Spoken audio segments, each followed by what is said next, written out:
We're good. Katherine, we're recording, by the way, and I don't edit this shit out. I'm on YouTube video.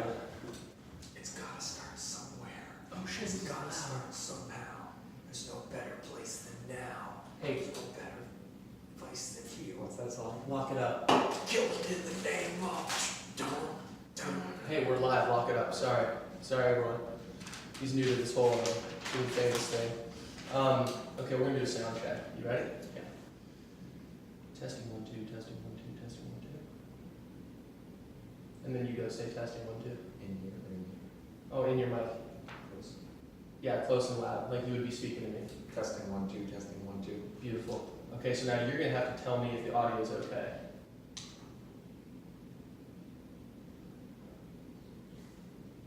Can you hear it okay? Well, then you want to make sure you hear your voice too. Give it a sec.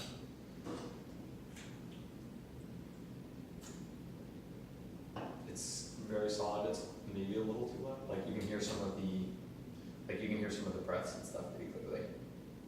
Then you go pretty Okay. Yeah, that's okay. Let's do one more. I just turned the gain down a little bit. Make sure to keep the mic close to your mouth, like you're doing. Testing 1 2. Testing 1 2. Testing 1 2. Testing 1 2. Testing 1 2. Testing 1 2. Love it. Let's run that back.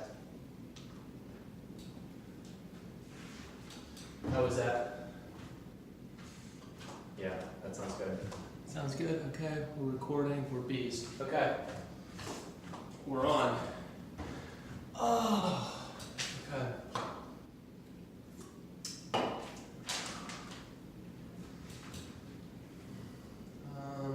We're live and you gotta be my ears because you know how this shit. You can hear me now. You sound good. Okay, I sound good. Okay, we're on in 3, 2, 1. And we're live. Hello, everyone. I'm here with Joe McConaughy, legend on the Boston College track team. We were on the team together. Damn, my last 3 podcasts have all been white dudes from the track team. Yeah, it's just an unlucky streak, but here we are. Joe McConaughy, a couple years older than me, 1 year older. Yeah, something like that. Okay, I'm gonna keep introing you. His senior year, he started talking about, I'm going to do this thing. It's called Run for Colin. My cousin, it was neuroblastoma. His 2-year-old cousin died, and he was going to raise money for this thing. And I remember when he was talking about it, oh, that's cool, Joe. You're going to kind of graduate and go run. Like, good for you, dude. Good for you. And I think all legendary things start like that, where someone's going to do something. And everyone's like, yeah, it's kind of crazy, but we'll see. And boom, this guy does it, breaks the record, world record holder, and that kicks off his career in trail running, doing all this stuff. So I'm going to let you show off a bit because I don't know all your accolades, but I want people to know that I'm talking to a legend right now because that's what you are. I'm not kidding. But before that, shout out Trackster. I talked about this last time with Louis Serafini. I had him on yesterday. We'll get to that. Actually, we won't. We can talk after. Yeah, we got Emmet Scullivan, Jack Sexton, Sam Scully, and Andy Powell. These are legends working on the Trackster app. It's a timing app, good for runners. You can invite people to it. You get splits. You can save things. You can memify things. I don't think you can, but that's actually a feature request. I'll get Emmet Scullivan on that. Anyway, BC Brothers built this thing. It's taken off. Serafini uses it, and I know you use it. At least lie right now and say you use it. That's true. I totally That's true. use it. Okay. Fact. My first question for runners, always when I see them, what's the mileage at? Hit me. Mileage is at a good 60 to 80. 60 to 80. Yeah, Okay. Just chilling. Just chilling. How's the body doing? Very good. The body's good. The less work you do, the better.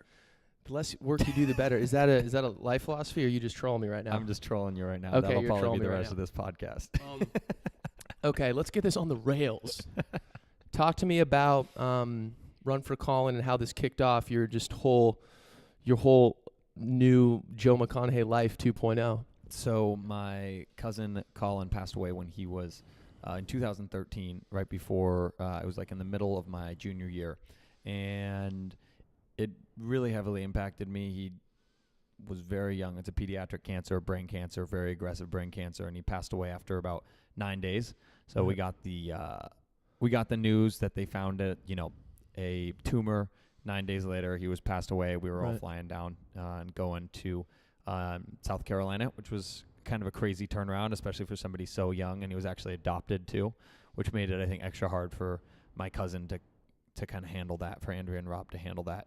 And so I really wanted to think about giving back and doing something that I felt proud about, and then at the same time, like, was part of my passions and interests. And at the time, Seattle boy living in Boston with, some West Coast flow bros, West Coast flow bros. You hear that a little bit on this podcast. New house, me, right? That's anyway, pretty much it. Continue. But living with a bunch of East Coasters, I hadn't, and being on a, indoor outdoor cross country team with summers involving heavy training, I kind of lost touch of the outdoors. That I'd been an Eagle Scout, grew up in Seattle, is a big part of my dad and I's relationship. So I wanted to go do something outdoors. I was like, screw it, I'm in probably the best shape I'll ever be in my life, or close to it. I might as well go do something running based. And then I literally Googled running the Pacific Crest Trail, because I was like, what are parts of the Pacific Crest Trail that I might be able to run and hike and camp for like a week? Right. And then that, like, the first thing that popped up was Sam Fox attempts Pacific Crest Trail speed record, distance record. Right. And so then I'm like, oh shit. So then, long story short, I emailed this guy, Sam, and he broke it down for me and made it seem very, very attainable and realistic, and went off, had so much fun on the PCT. Right. Got a bunch of other of BC bros to come out from the team. Yeah, Jordan Ham and Dills. Michael Dillon and Fish Talks Murphy, Jack Fish Talks Murphy. Oh, damn, okay. So they came out. Everyone has their trail name, which if you're familiar with the right, I've heard trail this. system, everyone has their trail name. So mine's String Bean, right? Because I'm, really buff, burly dude, right? Very handsome. So for those not tuning in on YouTube, he's about 6'4", 250. So he's a big, he's a big trail, pretty big for a trail runner. The reason I do well is people actually can't physically pass me on the trail. Right. Yeah. Yes. So I did this whole thing, and it was just a blast. We made a documentary. It's on YouTube. It was awesome. Broke the record pretty substantially by about 6 days. And so what was the total days, and how many miles a day did you average? So I was doing 52 total days, and I think I did 49.8 miles per day. So I was a little upset that I didn't technically break the 50 mark. Yeah. Okay, guys, 49 miles a day. So I think most people hear about, oh, you went for an 8-mile run like 6 times a week, or you're like doing whatever. People are like, oh, that's so impressive. 50 miles a day is absolutely insane. I'm a runner, and I still think that's fucking insane. So when you were planning this, well, first of all, my first question is, when you saw the Pacific Crest Trail, did you know that you were going to use that to raise money, or did that come later? Yeah, it was part of the whole vision. Okay. I was like, I'm doing this. I'm going to do it.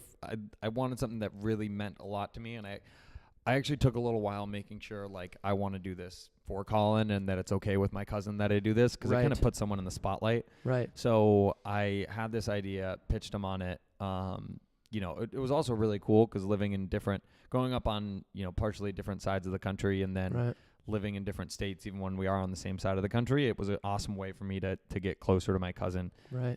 Which was really cool, and Andrea and Rob, and it was awesome. How can people donate today? Any not to you, but is there any foundation you recommend or anything like that you want to shout out? Yeah, what particularly like stuck with me was, and the charity that I raised money for was CancerCare. CancerCare, okay. Their big focus is around like supporting families who are dealing with cancer. So you'll hear a lot about, the actual cancer patient themselves and all the trauma that they go through. At the same time, like the families who are coping with this, and this was especially true for my family, and it's a lot of what I saw. Right. For a parent to have to deal with that and have to give up weekends, to have to put themselves in huge debt financially for brothers and sisters or family members. Like, there's a lot of emotional toil and turmoil that, that gets taken from somebody in a diagnosis in cancer outside of the patient themselves. And, that's a whole different story. And they do also do, treatments and therapies for cancer victims as well, cancer patients as well. Right on. I'm curious. You mentioned. I don't want to derail this. Derail it. No, Derail it, Dick. I'm just curious. That's You your mentioned. specialty. You mentioned. Yeah. Oh, come on, dude. I'm a stand-up radio host Sure. now, dude. I don't derail anything. No, I'm curious. You said families going into debt. Just a quick soundbite that we can put on CNN and take out of context. Do you have any opinion on the healthcare system? I'm just curious. We don't want to derail this. 30-second time box. You can say no. I can say no. You can say I don't really have any strong opinions on. I'm just curious if that has come up with any of this the money you've raised or any. Ridiculous. Yeah. Okay. Well, it's really fun. Well, there's a lot. It's of really funny. No, I'm yeah, it kidding. is. I'm trolling. No. I'm trolling, right? The like the whole non-profit sector Okay. is such a weird sector because you're essentially expecting people to run like top tier reputable organizations and not paying anybody running those organizations to Right. run them. So you're really the people who run those organizations need to be able to give their money, their time, their lives where they could be getting paid. You know, if you're paying the right person to run a charity, they could be getting paid at least, 5-10 times more working for GE, working for a healthcare company. So it's a very hard field for people because, the bottom dollar is looked so closely at. If you hear about, how much does this charity give to a specific specific they don't charity. want that overhead to be right. They want that overhead to be a specific amount. And then when you look at, how can you run essentially they are businesses, right? Like how do you run a business with a charity? You just lose out on so many opportunities to spend on things like awareness and marketing that, companies these days rely on to be competitive and actually, for companies profitable, where for a charity, that kind of thing is anything extra would get thrown into the actual charitable purpose. Right. So it's a really fascinating kind of dichotomy of they get put in a really tight spot, but at the same time, they are charitable organizations. So it's, where do you kind of draw the line for what's right? Right. I remember we were riffing at we were at the Dartmouth. This must have been this was your senior year. We were riffing at So the you were Dartmouth. like 12. What's up? So you were like 12. Oh then? yeah, I was 12. And I think we were sitting on those bleachers in the Dartmouth indoor track. And I remember this is when I think I first heard about this and heard that you were doing this and we were kind of riffing. I remember Susan J. Komen or something came up and I was like, I'm ignorant. I don't know anything about this. But I was like, oh, does Susan J. Komen, like they don't actually donate money to charity. It's just all marketing and 5Ks. And I don't know if that's true. First of all, is that true? I have no idea. Yeah, that is. Okay. So right. Yes. You did it. You're a good troll. Okay, I was a good troll. You're a great okay, troll, okay, so that is true. Okay, Yeah. cool. So okay. to finish that thought off, like you'll get charities who then go and abuse their kind of like resources that they're using because they have these awesome, amazing public personas, so that people don't really look at them as closely. Right. So it's kind of like a double-edged sword. Right. How much did you raise? 33,000. Yes. Pretty chill. That's awesome. That's awesome. I love it. So you finished. Well, first of all, this was your first major trail run, like my first real run, like multi-hour run. Right. I'd say. Right. Attempt at a multi-hour. Did you do a marathon before this? No, Nice. Your marathon was the first. Yeah. The first half of your first day. No, I had a training run, Dick. Okay, that's true. Actually, Richard, should I say? No, I go by Dick now. Yeah, It's a little scuff. I'm trying. Yeah, I know it's hard. It's hard to convert people. And you know who your fake ass homies are. They call you Richard. But I'm curious. Your training before you were about to do 50 miles a day what was your training before this? I ramped up on weight training. So that was the only thing that I could do. I told you I'm a big dude.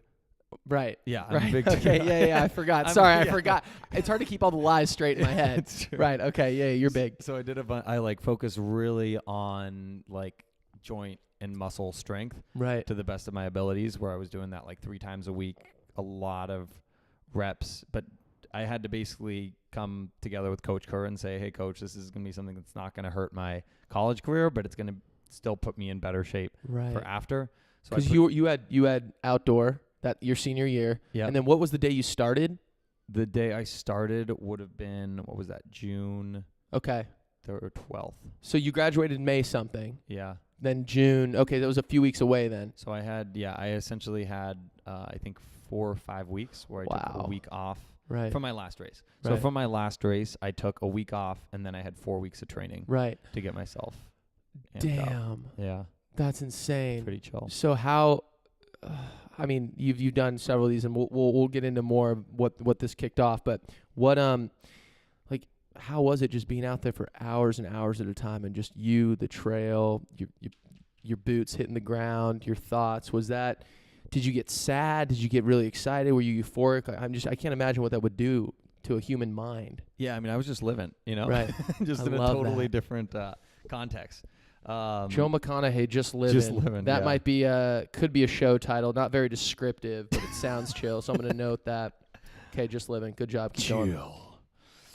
So I going out there every day was just. I mean, it was honest. Can we also say you were I was supported for this. Okay, you were supported for supported. this, which means So give your spiel, but talk a little bit about what that means, Supported versus because we're all self-supported. ignorant. I'm ignorant. The That's true. audience You're is pretty ignorant. ignorant. Okay, easy. No, it's true. No, It's- I know it's true. Keep going.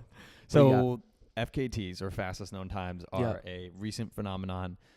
The Brits have these things called rounds, Okay. which is sort of where they came from a little bit, but basically they have like a round of mountains that may be like anywhere from 60 to 100 miles long on like rugged fells running. So it's not Right. necessarily a trail. It's part trail, part backcountry kind of stuff.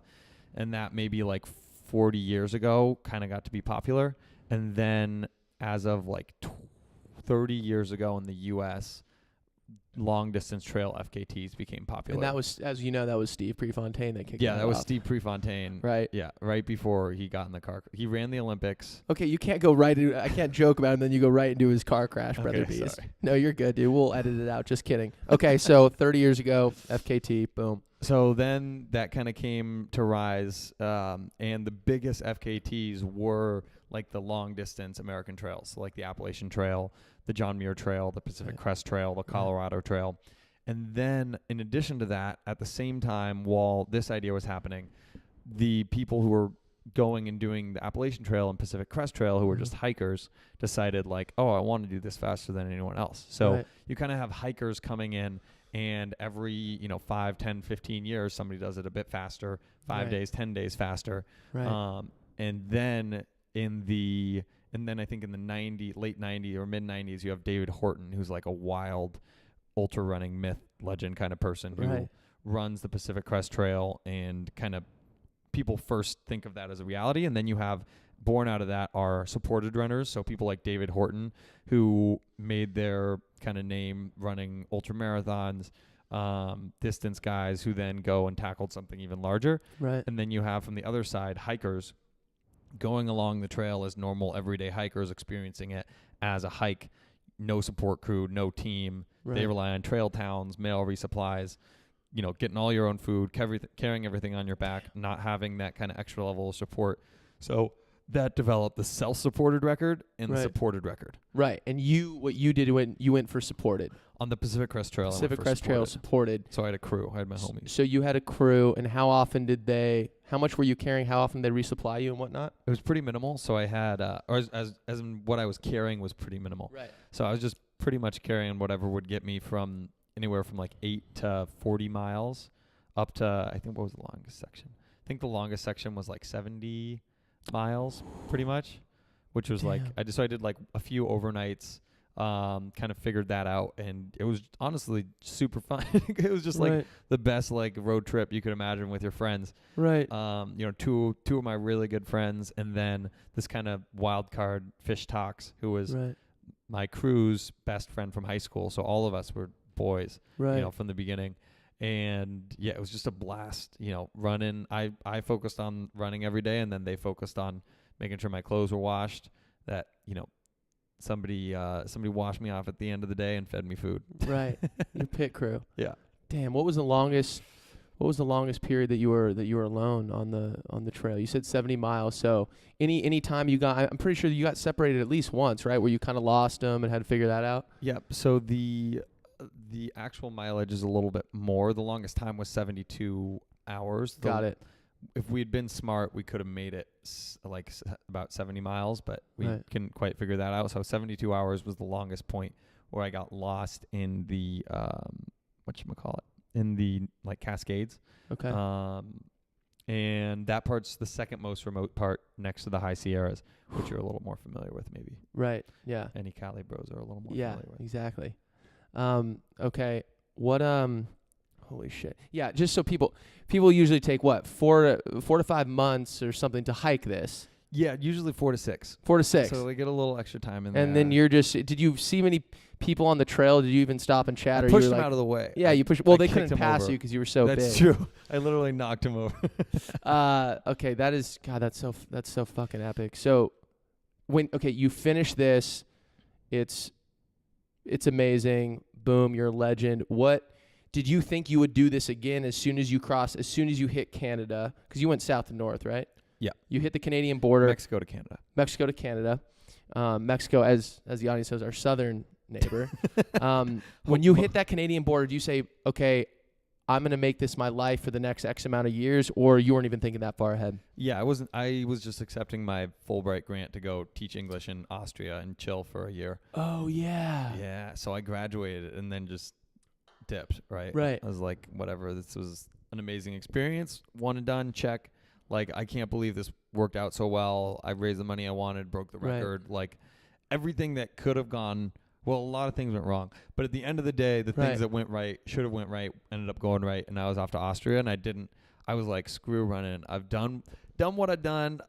And you know what it's like grinding as a college athlete, or like people in general who've been like athletes, and then when you're finally done with those responsibilities. Dude, I didn't want to take a step for 6 months. Exactly. When I graduated, I'm like, let me just.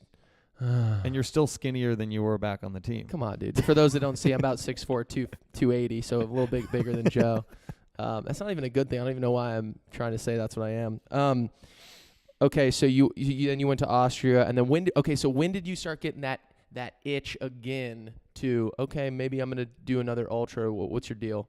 When I was starting to think about coming back to Boston, I sort of had like, well, what's my identity? What am I gonna do? Right. Who am I? I was working 20 hours a week in Austria teaching English. Legend. So I had so much free time. Right. And towards the end of it, I was like, you know what? I'll do a workout or two on the track. I was slow as shit. I got out there and did like a 400 and then was like, oh my God. Right. Like what has happened in the 73, 74. Yeah, right. Yeah, I did not hit a 50 point for sure. Nice. Oh, yeah, damn. no 50 points for me. Right. So I had this like, okay, like I'm going to get back into running again. I signed up for a local like mountain race, which essentially takes you through the town that I lived in and then up like 2,000 feet or so, maybe 3,000 feet. And I was like, oh, all these kind of like backcountry Austrian people, like I'm a college athlete. Like, right. There's a little difference in talent. Right. And as I'm getting passed by the first girl at the bottom of the hill. Yes. I was like, oh my God. Right. I ended up getting like, 20th place, or I don't remember really what I got, but it was not flattering. And I realized, I was like, oh my God, here I am, like I just broke a record and now I get passed by everyone and their mom going. How long was this race? It was a 10K. Yeah, it was a 10K. Oh, it was a 10K. Okay. Yeah. So, right on. Yeah, we got to get a little longer, I guess. Right. So and it was so funny. And I really got put in my place and kind of saw the bigger picture and be like, wow, like if you want to be an athlete, you do have to have some dedication to it. You gotta carve it out. So then I was like, when I get home, I kind of want to run ultras, but I don't really want to run a trail again, right? Like that's a tall order. Right. But at the same time, I was like, but if I were to run a trail again, it would be the Appalachian Trail. And if I were to run a trail again, right, like screw the support crew, we're going old school. Unsupported. I'm going self-supported. Self-supported, that's what it's called. Okay. But you were doing ultra. You did a few races before the AT, right? Totally. Yeah. Okay. You just told people that I did the AT, by the way. Appalachian Trail. They might not know that. Oh, that's true. See, I'm a big I'm a big timer. AT, Appalachian Trail. Okay, so you get back. You're like, I'm thinking about the AT, and then you took steps to go, kind of make that a reality. Not totally. Honestly, Okay. when I first got back, I was like, I want to do ultras. Like right. ultras are fun. Ultras. So are ultras cool. anything over 26.2 or Exactly. Okay. So if you just heard from Louis Serafini, right, he can't run for more than a marathon for his life. Yes. Yes. Joe's coworkers smiling at him. We're good. Yeah, we're actually, this is the EF building in Boston. We should actually point that out. We got the Charles This is your office, I think. This is where I work. Yeah, this is his office. So we really appreciate Joe having us here. We appreciate, shout out EF, Education First, AT, Appalachian Trail. Okay, so Louis Serafini can't run more than 26.2. That I already knew. Yeah, that's on record. And, okay, I don't even... What the fuck were you? No, I was asking you about the... so hard. No, the ultra... Yeah, so you were doing ultras before even the trail shit. So I got interested and did my first ultra, and I... considering I'd done 50 miles a day, I was like, how hard can an ultra be? Right. And so I trained pretty well. I did some long runs. I was like, I'll just go for it and hopefully win and see where things are and kind of like what kind of shape I'm in. So I go out for this race it was so funny. It was like a classic, like klutzy first race. Right. I go out with the lead guys. It's not a super talented field, but still they're solid runners. And so we go out like decently hard. I fall at like I fell at about like mile 10, and I crack my knee open and it's bleeding like all down I didn't crack it, literally crack it. But you know, you gotta cut. Yeah, you gotta boo-boo. You gotta make it look like I'm cooler than I really am. Come on, dude. So my knee's like gushing blood and it's swollen a little bit, and I really feel like I can't put weight on it.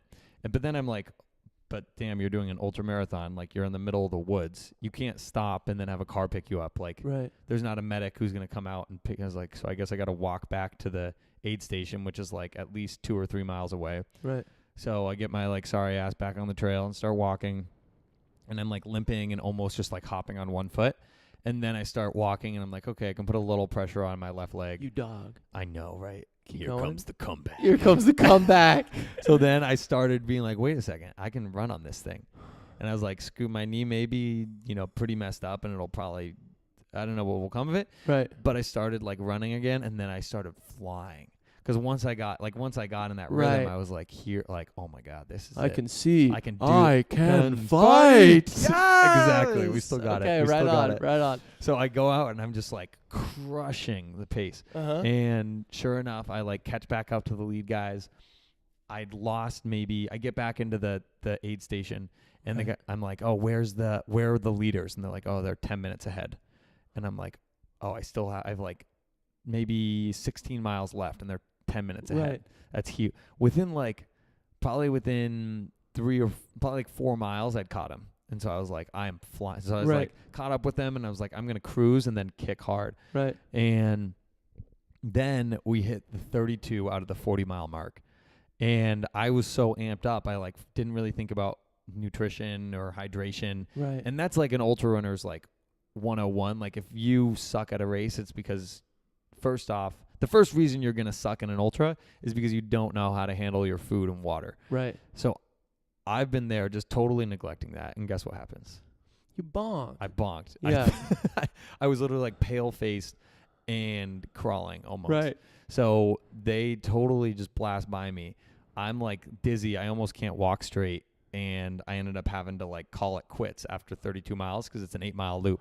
Right. So I was like, I'll just say I ran the 32-mile race, because there was a 32-mile race, because there's no way I was doing 8 more. Right. So I literally like plopped down. Katie came over, my recent fiance, by the way. You can fist bump. Oh yeah, congratulations. Thanks, which we I already knew discussed I knew you were yeah. gonna give me that. Yeah. Okay. Right on. Shout out. Thank you. So she comes over and she's like, "Oh my God, Joe is miserable." Right.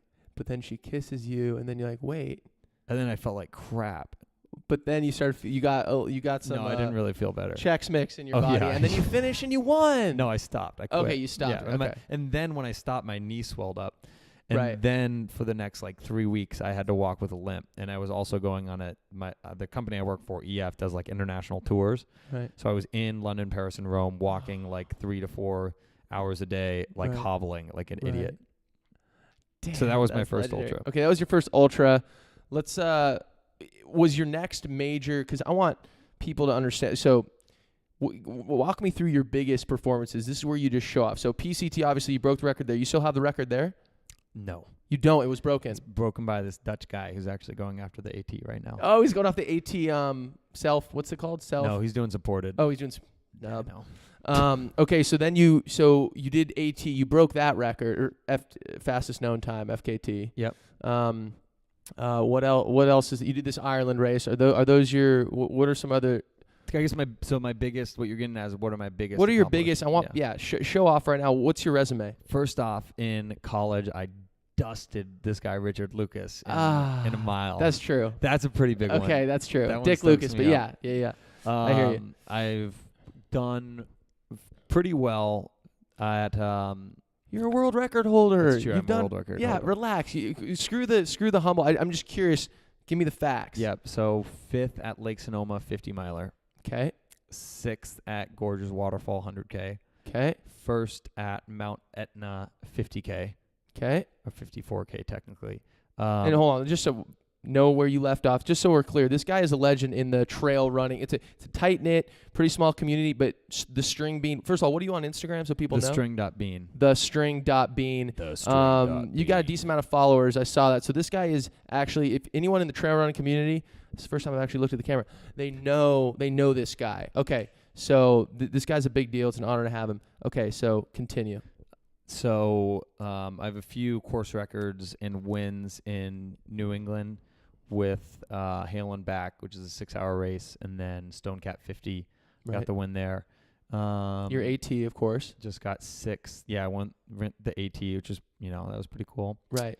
That's actually that could be, that's the one that I'm like, I'll humble brag about. Right. hard. Okay. So is that your proudest? We'll continue listing them off to give myself accolades. List them off, and I want to come back to the AT because that is fucking insane. Yeah. So we'll come back to it. I did the Wicklow round, which I would say is like my 3rd biggest thing I've done, which was setting the speed record on, it's like 26 different peaks in Ireland.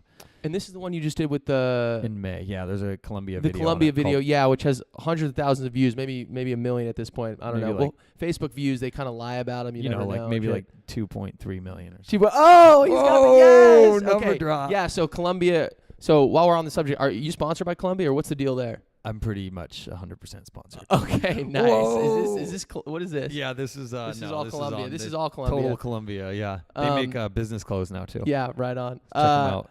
Okay, so they paid, they flew you out there and they wanted to do this promo with their gear and then do this thing, or what's the deal? Yeah, so it was a combo of, they basically came to me and was like, "Hey Joe, you're kind of like our American guy. Right. If you could do an FKT anywhere in the world, where would you go?" And so me being the big shot was like, "Yeah, well, if you're going to do an FKT, you're doing it in the US because that's where like the major records are broken." Okay. They're like, no, like internationally. So it's like, okay, Ireland's pretty chill. Right.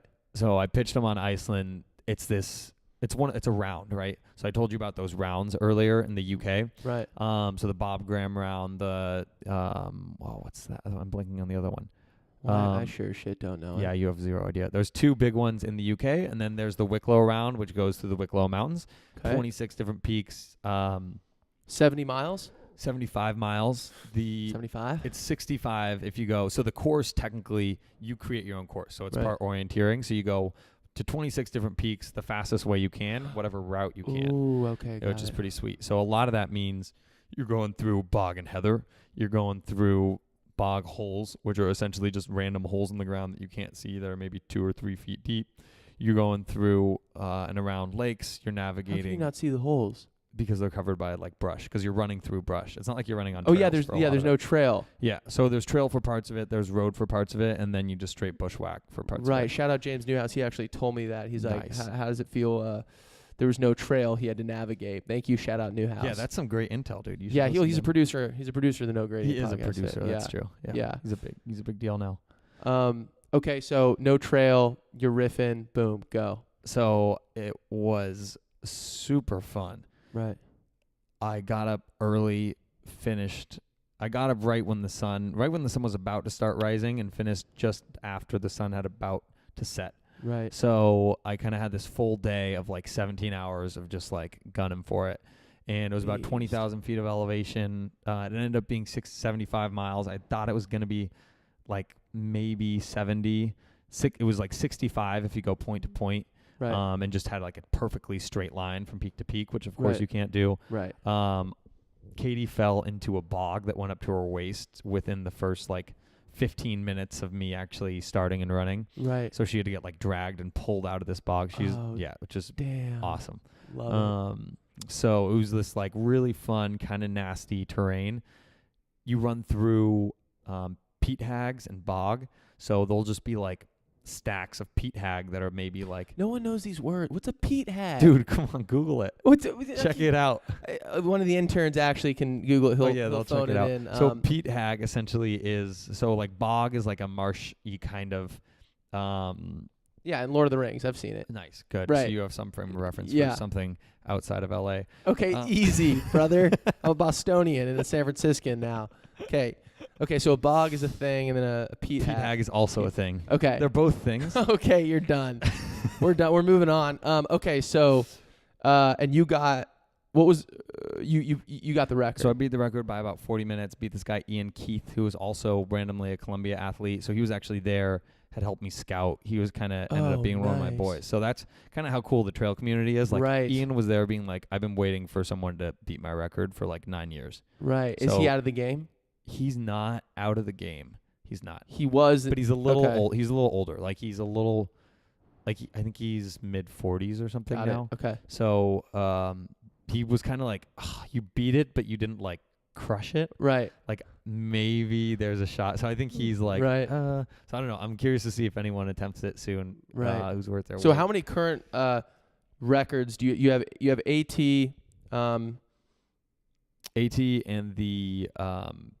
AT and the Wicklow round, and then technically 2 course records too, like ultra Right, marathon right. course records. Beautiful. Yeah. What? So the AT. I want to talk a little about the AT, and then I'm going to go into some of these meta questions, which I like. Instead of just you bragging about these legendary things you've You're done. making me brag. I want to get. I know Richard. I'm making you brag, but I'm just telling you. I want to get. Then I want to get at your heart. So the AT. So unassisted. How the fuck? You didn't carry a giant backpack? I saw photos. Like it wasn't like a huge hiking. How'd you even do that? So it was a lot of planning. So okay, here's the question though. Hit me.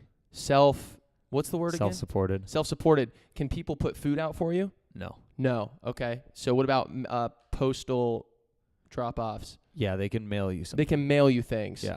But okay, got it. Continue. So before everything happened, I had a whole elaborate plan of like what I was gonna do. Right. Right. So I spent maybe like 4 months in Excel, and I like dragged Katie along, and she helped me with a lot of this and spearheaded a lot of it too, which was awesome. Right. So we made everything from like Excel. Like we broke down like top trail foods and like non-perishable foods Right. in a calories per ounce metric to then make sure that I was getting the most Bang for your buck. most weight efficient food that I was. It came down to Pop-Tarts. Came down to Pop-Tarts and Oreos and Doritos. No. And nuts. Nuts are really solid. No. Chocolate's pretty Okay. good. Shit. Salami's not that good, but because I wanted the salt and fat and protein, I was Right. like throwing me some salami. Honestly, it was just like a lot of very dense, heavy processed food. Right. That's the secret ingredient to life. If anybody's like one of those naturalists Damn. out there. That's insane. Did you see? Were people still seeing you on the trail? Like, could your friends, Katie, was she on the trail? No, or? so this is another issue. So in the past, there have been people who abuse the self-supported kind of guidelines, Right. AKA rules, I guess you could also call them. Right. So Right. there have been people who claim that they did something self-supported, and then it's later found out, they actually gave people their credit card to go like buy things for them and then meet them at a later point on the trail, or they pretty blatantly skipped parts of the trail but told people that they did the entire trail. So there's a big issue with tracking a self-supported record Right. and what technically counts as a self-supported record, Right. especially because before it used to be just kind of like, it used to be like hikers, right? Like only hikers. Right. And then maybe like 5 or 10 years ago, it started to be people who were hikers. Right. I'm like a cool thing to think about is I'm the only person who's ever ran like a long distance supported trail like this, self-supported. Was there no self-supported? No, there record? was self-supported, Okay. but nobody's been able to hike. Nobody's been able to run it. Oh, Yeah. got it. So then did you absolutely shatter the AT one? Yeah, I broke it by about 9 days. Damn. And then I beat the supported record, which means this guy had a crew who's Carl Meltzer, who's a pretty awesome dude, but he has the most 100-mile wins in the world. of ultra marathon wins Right. for 100-mile distance, and I beat him by like I think 10 hours or something. Oh, so you God, self-supported and supported. Exactly. You beat them both. So I have the That's overall insane. record despite not having a crew, which is kinda- Damn, that's kinda insane. And sweet. you had some medical issues towards the end there, right? I had a bunch, yeah. Starting I think around like the second week. I had, Oh, nice. The I know. second fucking well, week. literally the whole. I have an Excel spreadsheet of like all the different times I got injured in some Right. kind of capacity. So, like for example, day 3, I had this like small supplementary, like pad essentially to sleep on, Right. and I packed it on the wrong side of my pack because keep in mind everything's like minimalist, right? Right. Like ultra. The term is like super ultra light camper. Right. So I had like I had this like air valve poking out of the back of my backpack because I didn't have a frame in my backpack. Right. I used my sleeping pad as like the pad that I'd put on my backpack. Right. So I accidentally put this thing in the wrong part of my backpack, and I still actually have a scar from my back from where I left it. But essentially, it jabbed into it, and by the time I realized it, I had like a cigar-sized hole in my back that ended up being like an open wound and ended up getting infected and being an issue for the next at least 30 days. I think it was by the time I got to New Hampshire. So this started in Georgia, I believe, and it carried with me all the way to New Hampshire. Right. And I just had this like hole in my back, sort of, Right. that my pack. The only way I could make it work with my pack is if I hitched up my pack as high as I could on my back to be elevated over this thing. Above it, right. But then I right. was also elevating my pack in like a kind of uncomfortable, unnatural position. Right. So it was kind of this constant battle of like, and this is just my back, mind you, right? Like these aren't even the muscles that I'm using to help get me from point A to point B. Right. I just had this like infected, miserable, like thing, cesting. I don't know if Right. cesting's a word, but it sounds like Cesting. it is. Cesting, Joe right? McConaughy. Cesting. Right. On my back. I like that. So any entertainment that you brought in terms of like, did you bring a Kindle or something, or you would just finish for the day and you would just be under the stars, chilling, zen, just soaking it up? Yeah, that's pretty much it.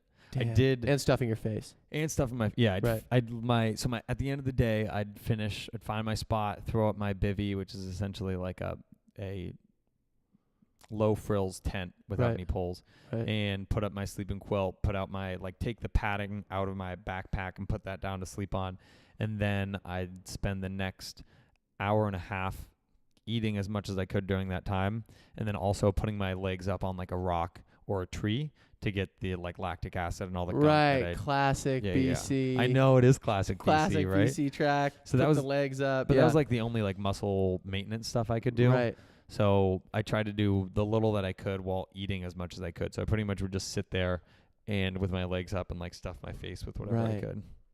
Damn. That's fucking insane. And yeah, is there anything what's the biggest thing you kind of take away from, because a lot of people, I think most people don't take even more than a week being outside of, fucking all this, society, if you will, for lack of a better word, is what, when you come back into that environment where, people are driving, people are like looking very busy and all this shit, is there anything that you just like kind of look around and you're like, what the fuck? Like, I'm surprised like you can even come back to this, I guess is what I'm wondering. Like I go away for a week and I'm like, oh, I'm zen. And then I come back, I'm like, fuck. So does anything like that run through your head? When I came back to work, because I took like part of me doing the AT, and Right. one of the reasons I thought I'd never be able to do it is because I was like, well, I need like at least like 2 months to do something like this. Right. And I can't just quit my job for 2 months and then come back. And I Right. wasn't going to like quit my job and then like not have a job after. Right. And just kind of bum around for a little bit. Right. So I was like, I convinced my work to give me like 2 months leave of absence sort of thing. Right. And then when I came back, I was like, I can't leave my team. I can't leave work for like that long. So 4 days after finishing, I like showed up to work, and my manager was just like, "What? What do you do?" Right. And I was like banged up. I was like gaunt. My beard was like really like Right. not very good look. It was like long and like kind of pubic-y looking. Right. And like I was just and everybody was like super overwhelming. Like, can you imagine like the first day coming back to an office of like 1,000 people, Right. where everyone knows and saw this thing that you did and is there excited and wants to talk to you. And I just Right. spent like a month and a half not talking to anyone, Right. like having so few and limited social interactions. Yes. I wouldn't say work overwhelmed me for the first few days. Sure, I didn't do crap in the office. I was more just kind of like a placeholder for a few days. But the actual interactions with people I had, it was like weird to realize how fast-paced, how semi-shallow a lot of conversations are. Yes. And how just kind of like go things are in, you know, in a more fast-paced environment. So when you say shallow, you mean like small talk stuff, like yeah. It's I wouldn't say shallow's not the perfect word to describe that. The best way to describe meaningless. Yeah. Just kidding. Right. They just ask. People are very interested. Yes. People are very excited. Right. People are super supported. Right. And then they ask me questions like, you know, did you pull out like a Kindle after you were done? That's what I asked you, brother. Know, right? That's what I asked you. But seriously, like those are the questions people ask you, and you're like, no, I just spent 45 days doing and people don't anything but pulling out a Kindle and reading. Right. Like, that was the absolute last thought in my head, you know? Right. Just because my experiences were so variably different than everyone else had seen and experienced, you know, in their own lives the last month and a half. Totally. So that when I was like talking with people, I was like, oh, I want to, you know, ask me another time about how many bears I saw.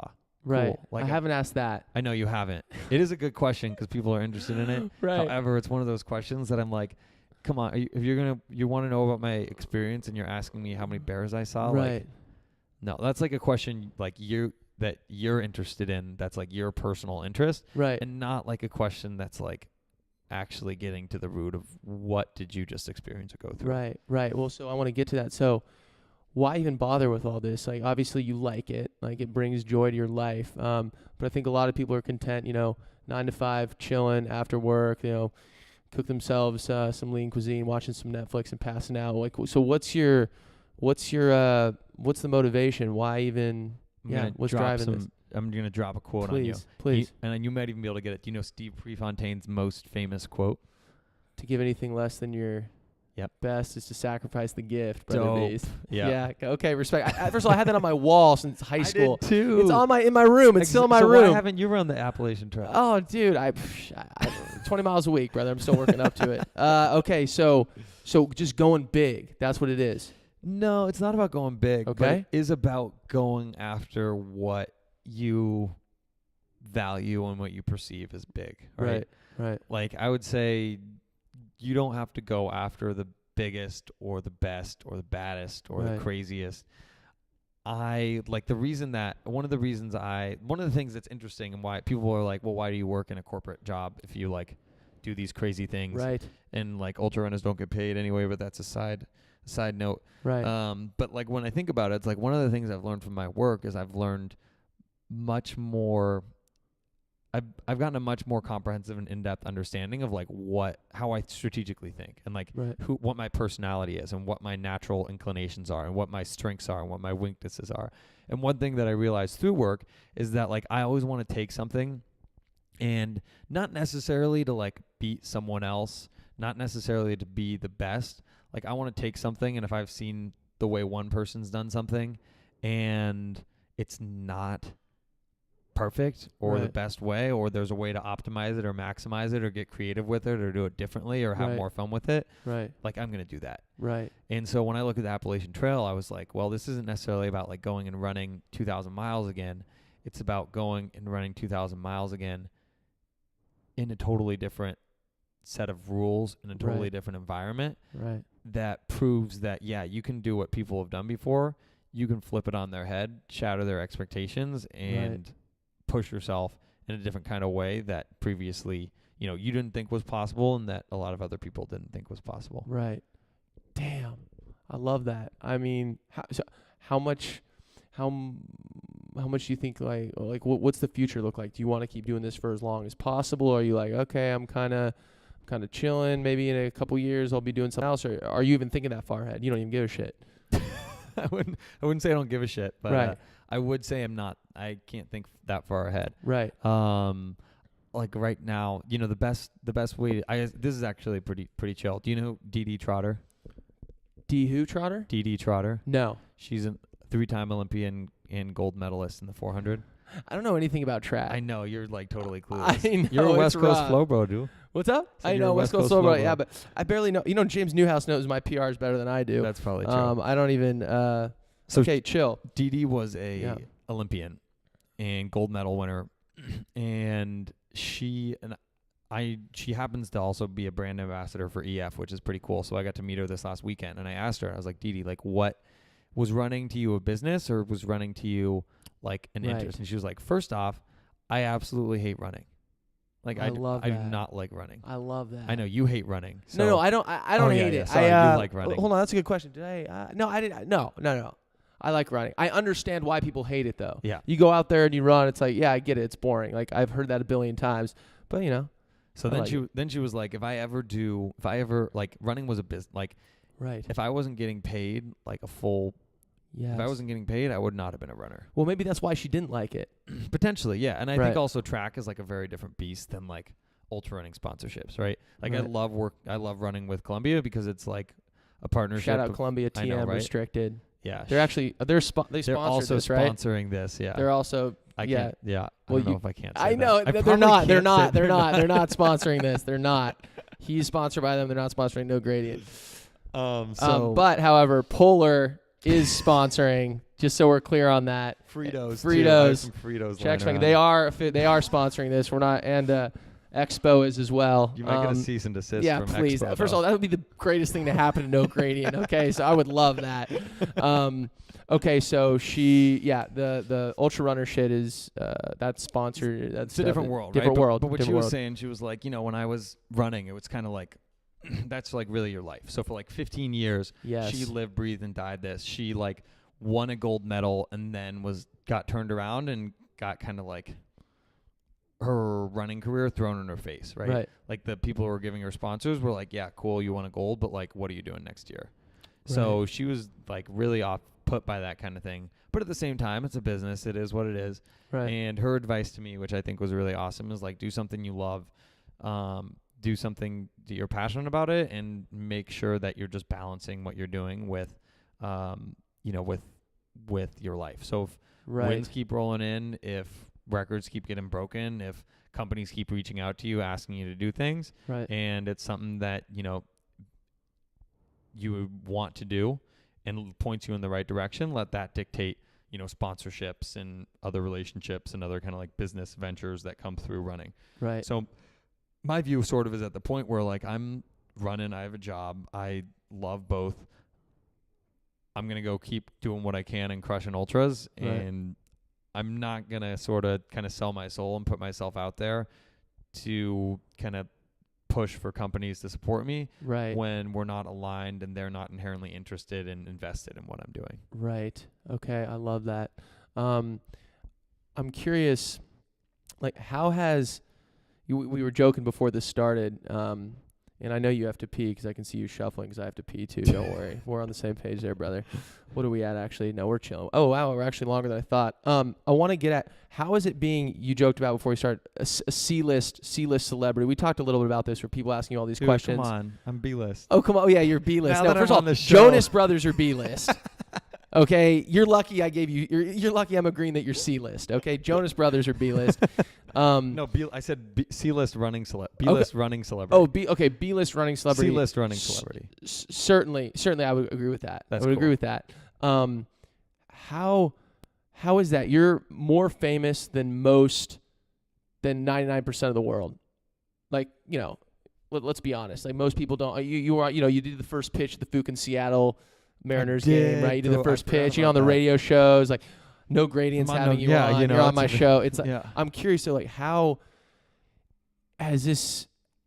Did it feel weird? Like what? It hit me. No, it's good. It's Right. cool. I love it. It's good. It's fun. Yeah.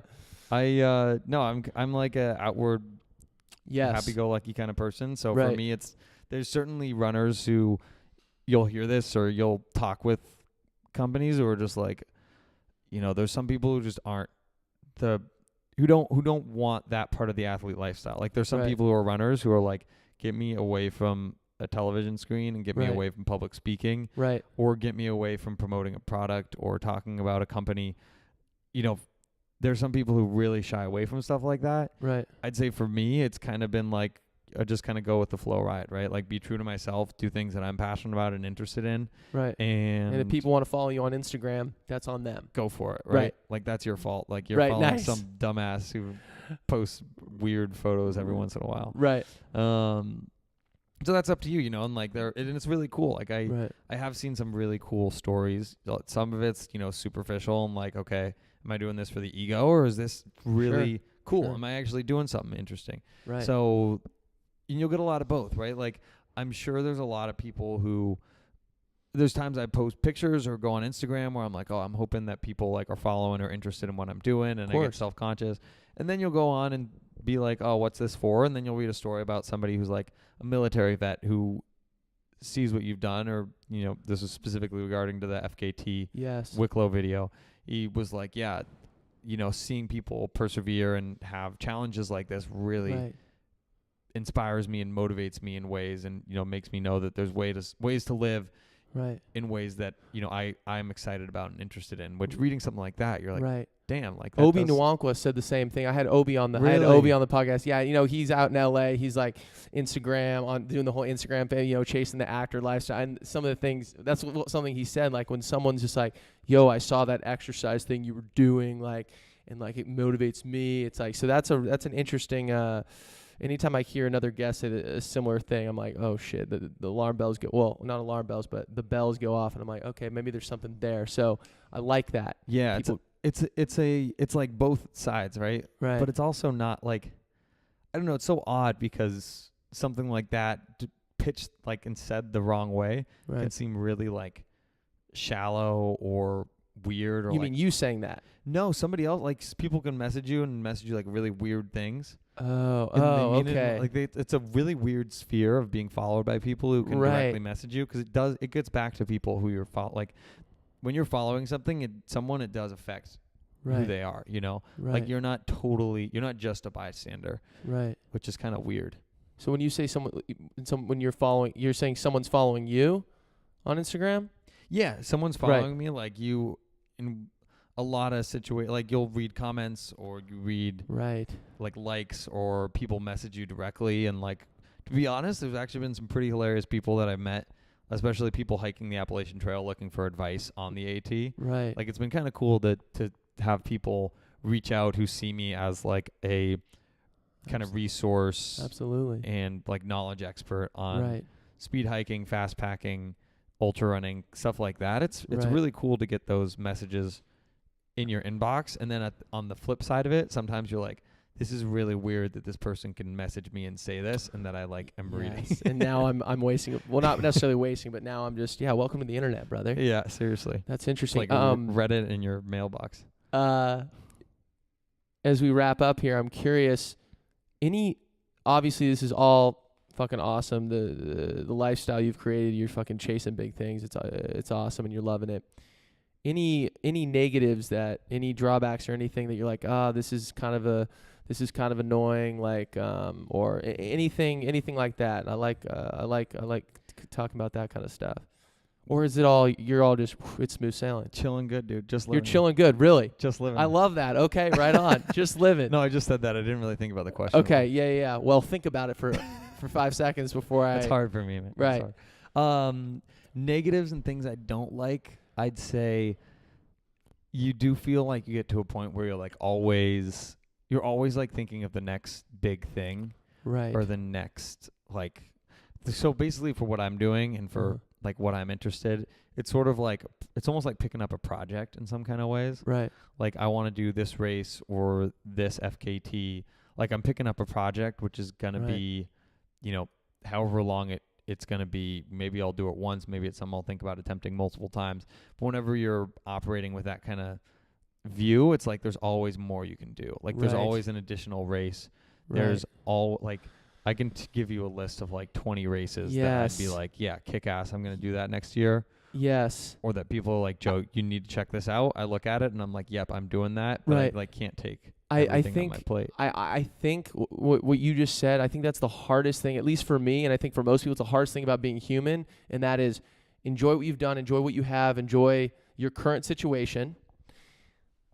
Live in that. but then also how do I kind of also think about, okay, what do I want to do next? So obviously you still want to do things. You don't want to just be completely present in the moment and not think about any future whatsoever, but you don't only want to think about the future. It's that balance. That's like, oh, enjoy this conversation right now and also be, ready to plan the next big thing, but be present in both of those things. So I think, I think that's for me something I know I struggle with a lot.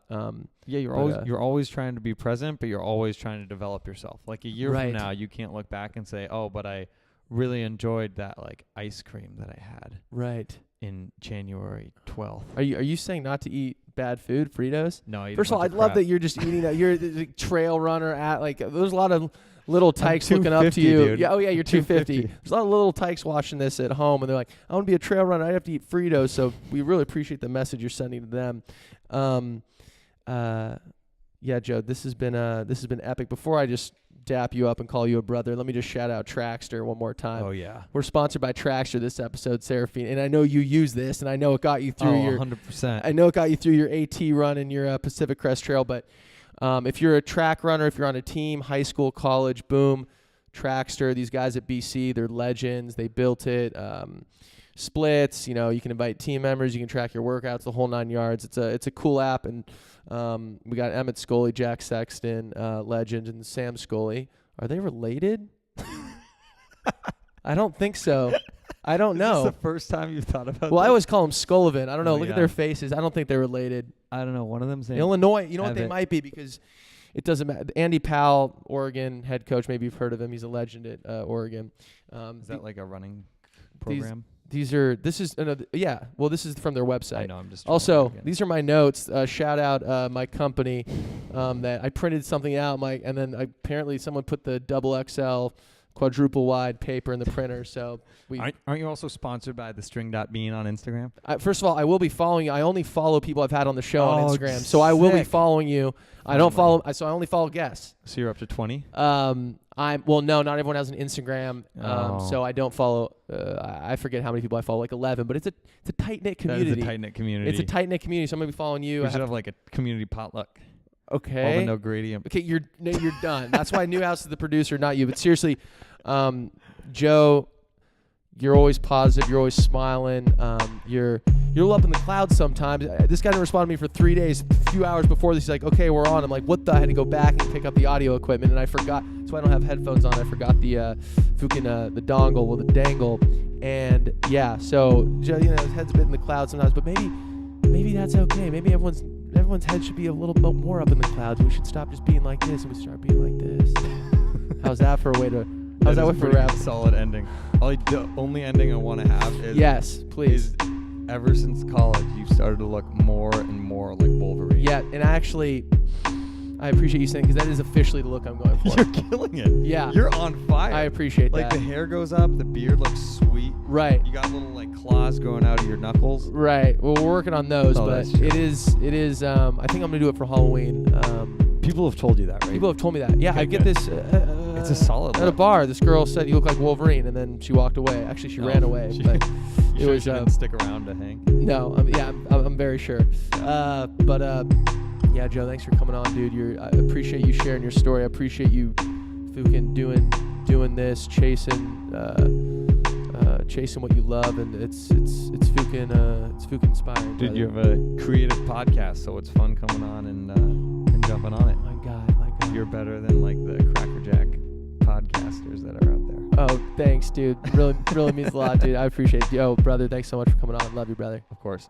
See you, brother. There we go. Woo! Good job, brother. You actually have to pee. I was joking about that. That's going to be your worst episode of all time. No way. Yeah. I actually haven't had an episode where I was like, wow, that was actually bad. This was not. No, I said I haven't. Oh, yeah. I haven't had one of those.